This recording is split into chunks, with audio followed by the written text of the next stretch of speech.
Start 1 bulan 6, kalau dia datang dah makan malam dekat Burasak Rumah Melaka. Bismillah.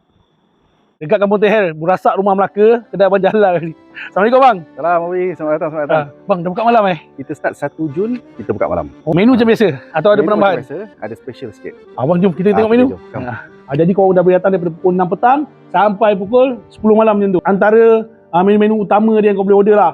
Burasak dia memang kena order. Kita rasa orang Bugis ni, lepak loi dia. Memang yang kat sini kalau datang memang cari 2 menu ni lah. Dia punya signature, sambal taik minyak. Makan nasi lemak dengan sambal taik minyak. Malam-malam kau boleh order juga lempeng dia. Lempeng dia buat panas-panas bang dekat dapur tadi.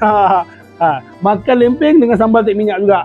Kalau kau order nak set nasi ke, nasi lemak ke, burasak ke, lepak loi ke, Genang Maman. Genang Maman kat sini memang top sangat-sangat. Untuk Genang Maman ni kau boleh order lah.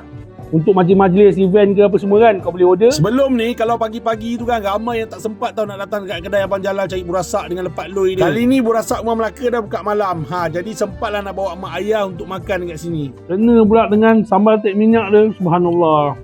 Saya daripada Burasak Rumah Melaka ingin mengundang anda semua untuk datang ke Burasak Rumah Melaka. Sesiapa yang rindukan dengan suasana kampung, suasana rumah Melaka, rumah kayu, nak lepak sini malam-malam, dipersilakan datang. Kau nampak Masjid Tehel bumbung merah tu kan? Masuk dalam ni, belah kanan je, confirm sampai.